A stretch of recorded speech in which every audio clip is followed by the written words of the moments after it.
ಎಲ್ಲರಿಗೂ ಶುಭೋದಯ. ನಾನು ನಿಮ್ಮ ಸ್ನೇಹಿತೆ ಪುಷ್ಪ. ಎಲ್ಲರೂ ಹೇಗಿದ್ದೀರಾ? ನಾನು ಚೆನ್ನಾಗಿದ್ದೀನಿ. ನೀವು ಚೆನ್ನಾಗಿದ್ದೀರಾ ಅಂತ ಭಾವಿಸ್ತಾ ಈ ವಿಡಿಯೋನ ಶುರು ಮಾಡ್ತಾ ಇದ್ದೀನಿ. ಇವತ್ತು ತೋರಿಸ್ತಾರಂಥ ರಂಗೋಲಿ 5ರಿಂದ 3 ಮಧ್ಯ ಚುಕ್ಕಿ ರಂಗೋಲಿ. ತುಂಬ ಚಿಕ್ಕದು ಅನಿಸುತ್ತೆ. ಇದಕ್ಕೆ ನಮಗೆ ಬೇಕಾದ ರೀತಿ ಅಂದರೆ ಫ್ರೀ ಹ್ಯಾಂಡ್ ರಂಗೋಲಿನ ಸೇರಿಸ್ತಾ ಹೋದರೆ ತುಂಬ ದೊಡ್ಡದಾಗಿ ಬರುತ್ತೆ. ಫೆಸ್ಟಿವಲ್ಗೂ ಯೂಸ್ ಮಾಡ್ಬೋದು, ಬಿಗಿನರ್ಸು ಕೂಡ ಹಾಕೊಬೋದು. ಮತ್ತು ಡೈಲಿ ವೆರೈಟಿ ಬೇಕು ರಂಗೋಲಿ ಅನ್ನೋರಿಗೆ ತುಂಬ ಯೂಸ್ಫುಲ್ ಆಗುತ್ತೆ ಅಂತ ಹೇಳ್ತಾ, ಲಾಸ್ಟ್ ವಿಡಿಯೋದಲ್ಲಿ ನಾನು ಭಗವದ್ಗೀತೆಯ ಬಗ್ಗೆ ಹೇಳ್ತಾ ಇದ್ದೆ. ಅದರಲ್ಲಿ ಮೊದಲನೇ ಅಧ್ಯಾಯನ ಅರ್ಜುನನ ವಿಷಾದ ಯೋಗ ಅಂತ ಅಂದ್ಬಿಟ್ಟು ಟಾಪಿಕ್ ತೊಗೊಂಡಿದ್ದೆ. ಅದು ಮೊದಲನೇ ಶ್ಲೋಕ.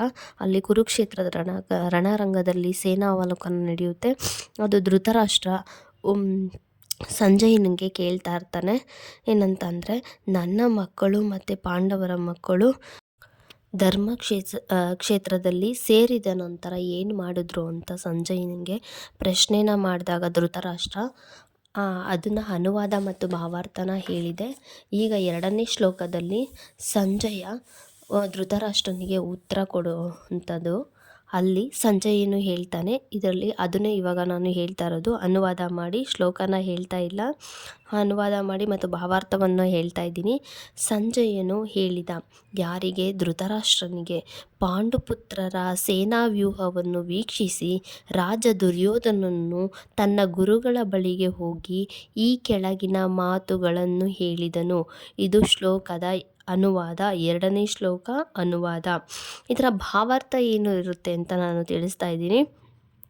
ಧೃತರಾಷ್ಟ್ರ ಹುಟ್ಟು ಕುರುಡನಾಗಿರ್ತಾನೆ. ಅಂದರೆ ಅವನು ಹುಟ್ಟಿನಿಂದನೇ ಕುರುಡನಾಗಿರ್ತಾನೆ. ಅವನಿಗೆ ಕಣ್ಣು ಕಾಣಿಸೋದಿಲ್ಲ. ದುರದೃಷ್ಟವತ್ ಅವನು ಆಧ್ಯಾತ್ಮಿಕವಾಗಿಯೂ ಅವನು ಕುರುಡನಾಗಿರ್ತಾನೆ. ಬರೀ ನೋಡೋಕ್ಕೆ ಕಣ್ಣು ಕಾಣಿಸಲ್ಲ ಅಂತಲ್ಲ, ಅವನು ಆಧ್ಯಾತ್ಮಿಕವಾಗಿಯೂ ಕೂಡ ಅವನು ಕುರುಡನಾಗಿರ್ತಾನೆ. ಧರ್ಮದ ವಿಷಯದಲ್ಲಿ ತನ್ನ ಮಕ್ಕಳು ತನ್ನಷ್ಟೇ ಕುರುಡರು ಎಂದು ಅಂತ ಯಾವಾಗಲೂ ಅವನಿಗೆ ಗೊತ್ತಿರುತ್ತೆ. ಹುಟ್ಟಿದಾಗಿನಿಂದ ಧರ್ಮಿಷ್ಠರಾಗಿದ್ದ ಪಾಂಡವರೊಡನೆ ತನ್ನ ಮಕ್ಕಳು ಒಪ್ಪಂದ ಮಾಡಿಕೊಳ್ಳಲು ಎಂದೂ ಸಾಧ್ಯವಿಲ್ಲ ಎಂದು ಅವನಿಗೆ ಖಚಿತವಾಗಿ ಗೊತ್ತಿತ್ತು. ಆದರೂ ಅವನಿಗೆ ಯಾತ್ರಾ ಸ್ಥಳದ ಪ್ರಭಾವದ ಬಗ್ಗೆ ಅನುಮಾನವಿದ್ದೇ ಇತ್ತು. ಏಕೆಂದರೆ ನಾನು ನಿಮಗೆ ಮುಂಚೆನೇ ಹೇಳಿದ ಹಾಗೆ ಧರ್ಮಕ್ಷೇತ್ರ ಅದು ಒಂದು ಬರೀ ಯಾತ್ರಾ ಸ್ಥಳವಲ್ಲ, ಅದು ಧಾರ್ಮಿಕ ವಿಧಿಗಳು ನಡೆಯುವ ಸ್ಥಳ. ಅದು ಅಂಥ ಪವಿತ್ರವಾದ ಸ್ಥಳದಲ್ಲಿ ಯುದ್ಧ ಮಾಡಲಿಕ್ಕೆ ಅಂತ ಅಂದ್ಬಿಟ್ಟು ದುರ್ಯೋಧನ ಹೋಗಿರೋದ್ರಿಂದ, ಅಂದರೆ ಇವ್ರ ಮಕ್ಕಳು ಹೋಗಿರೋದ್ರಿಂದ ಅಲ್ಲಿ ಇವ್ರಿಗೆ ಯಾವುದೇ ಕಾರಣಕ್ಕೂ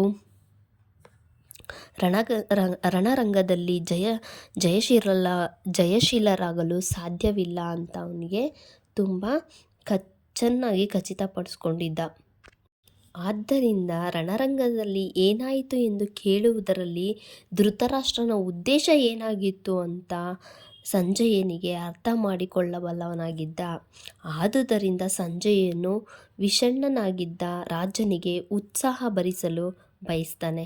ರಾಜನಿಗೆ ಅವನ ಮಕ್ಕಳು ಧರ್ಮಕ್ಷೇತ್ರದ ಪ್ರಭಾವದಿಂದ ಯಾವುದೇ ರೀತಿಯ ರಾಜಿಯನ್ನು ಮಾಡಿಕೊಳ್ಳುವುದಿಲ್ಲ ಎಂದು ಭರವಸೆ ನೀಡಿರ್ತಾನೆ. ದುರ್ಯೋಧನನು ಪಾಂಡವರ ಸೇನಾಬಲವನ್ನು ವೀಕ್ಷಿಸಿದ ನಂತರ ಸನ್ನಿವೇಶವನ್ನು ವಾಸ್ತವವಾಗಿ ತಿಳಿಸಿಕೊಡಲು ಸೇನಾಧಿಪತಿ ದ್ರೋಣಾಚಾರ್ಯರ ಬಳಿಗೆ ಹೋಗಿ ಹೇಳ್ತಾನೆ. ದುರ್ಯೋಧನನು ರಾಜನೆಂದು ಹೇಳಿದ್ದರೂ ಸನ್ನಿವೇಶವು ಗಂಭೀರವಾಗಿದ್ದುದರಿಂದ ಅವನು ಸೈನ್ಯಾಧಿಪತಿಗಳ ಬಳಿಗೆ ಹೋಗಬೇಕಾಗುತ್ತೆ. ಆದ್ದರಿಂದ ಅವನು ರಾಜಕಾರಣಿಯಾಗಲು ಅರ್ಹನಿದ್ದ. ಆದರೆ ದುರ್ಯೋಧನನ ರಾಜತಾಂತ್ರಿಕ ಸೋಗು ಪಾಂಡವರ ಸೇನಾವ್ಯೂಹವನ್ನು ಕಂಡಾಗ ಆತನಿಗೆ ಭಯವನ್ನು ಮುಚ್ಚಿಡಕ್ಕೆ ಆಗೋದಿಲ್ಲ. ಇದು ಶ್ಲೋಕದ 2ನೇ ಅನುವಾದ ಮತ್ತು ಭಾವಾರ್ಥ. ಇನ್ನು 3ನೇ ಶ್ಲೋಕದ ಅನುವಾದ. ಆಚಾರ್ಯರೇ, ನಿಮ್ಮ ಚತುರ ಶಿಷ್ಯನಾದ ದೃಪದನ ಮಗನು ಕೌಶಲದಿಂದ ವ್ಯೂಹರೂಪವಾಗಿ ರಚಿಸಿರುವ ಈ ಪಾಂಡುಪುತ್ರರ ಸೈನ್ಯವನ್ನು ನೋಡಿ.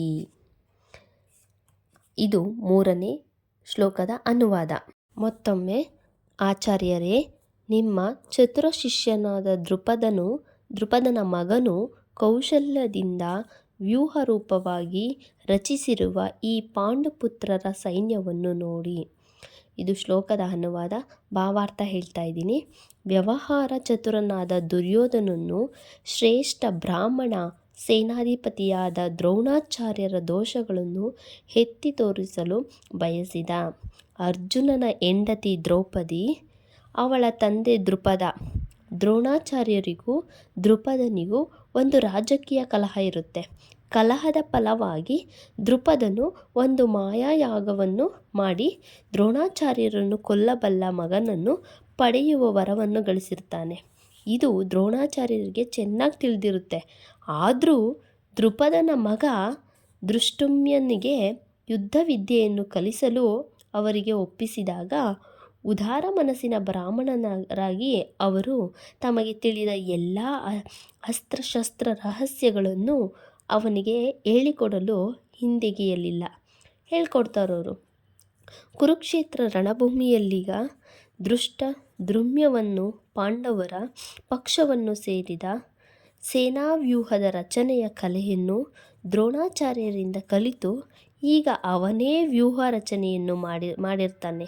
ದ್ರೋಣಾಚಾರ್ಯರು ಸಮರದಲ್ಲಿ ಎಚ್ಚರದಿಂದಿದ್ದು ಯಾವ ರೀತಿಯಲ್ಲಿಯೂ ಬಿಗಿ ಸಡಿಸಲದಂತೆ ಇರಬೇಕೆಂಬ ಉದ್ದೇಶದಿಂದ ದುರ್ಯೋಧನನು ಅವರ ತಪ್ಪನ್ನು ಅವರಿಗೆ ತೋರಿಸಿಕೊಟ್ಟ. ಅವನಿಗೆ ಮತ್ತೊಂದು ಉದ್ದೇಶ ಇತ್ತು. ದ್ರೋಣಾಚಾರ್ಯರು ತಮ್ಮ ಪ್ರಿಯ ಶಿಷ್ಯರಾಗಿದ್ದ ಪಾಂಡವರ ವಿಷಯದಲ್ಲಿ ಇದೇ ರೀತಿ ಉದಾರವಾಗಿರಬಾರದು ಎಂದು ಎತ್ತಿ ಹೇಳಲು ಬಯಸಿರ್ತಾನೆ. ಅರ್ಜುನನಂತೂ ದ್ರೋಣಾಚಾರ್ಯರ ಅತ್ಯಂತ ಪ್ರೀತಿ ಪಾತ್ರನಾದ ಮತ್ತು ತೀಕ್ಷ್ಣ ಬುದ್ಧಿಯ ಶಿಷ್ಯ. ಯುದ್ಧದಲ್ಲಿ ಅಂತಹ ಔದಾರ್ಯ ತೋರಿಸಿದರೆ ಸೋಲಾಗುತ್ತದೆ ಎಂದು ದುರ್ಯೋಧನನು ಎಚ್ಚರಿಸ್ತಾನೆ. ಇದು ಶ್ಲೋಕದ ಮೂರನೇ ಶ್ಲೋಕದ ಭಾವಾರ್ಥವಾಗಿರುತ್ತೆ. ಇದು ನಿಮಗೆ ಅರ್ಥ ಆಗಿದೆ ಅಂತ ನಾನು ಅಂದ್ಕೊಂಡಿದ್ದೀನಿ. ನಾನು ಹೇಳಿರೋದು ಅಥವಾ ನಾನೇನಾದರೂ ತಪ್ಪೇನಾದರೂ ಹೇಳಿದರೆ ಅಥವಾ ನಿಮಗೆ ತಪ್ಪು ಅನಿಸಿದ್ರೆ ನಂಗೆ ಕಮೆಂಟ್ಸ್ ಮುಖಾಂತರ ತಿಳಿಸಿ, ನಾನು ತಿದ್ಕೊತೀನಿ. ಏಕೆಂದರೆ ಭಗವದ್ಗೀತೆ ಓದೋದು ಅಷ್ಟು ಸುಲಭದ ಮಾತಲ್ಲ. ನಾನು ಎಲ್ಲನೂ ಸರಿ ಹೇಳ್ತಾ ಇದ್ದೀನಿ ಅಂತಲ್ಲ, ನನಗೆ ತಿಳಿದಿರೋಂಗೆ ನಾನು ಎಲ್ಲೂ ತಪ್ಪು ಹೇಳಿಲ್ಲ ಅಂತ ಅಂದ್ಕೊತೀನಿ.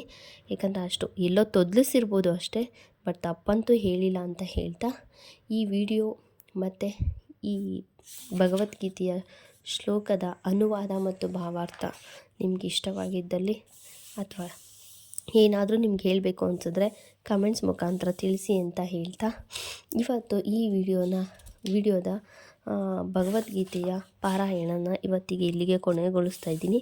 ಇದರಲ್ಲಿ ಇನ್ನೂ ಶ್ಲೋಕಗಳುಂಟು. ಅಂದರೆ ಮೊದಲನೇ ಅಧ್ಯಯನದಲ್ಲಿ ಇನ್ನೂ 3 ಶ್ಲೋಕ ನಾನು ನಿಮಗೆ ಹೇಳಿರೋದು ಇನ್ನೂ ಇದೆ.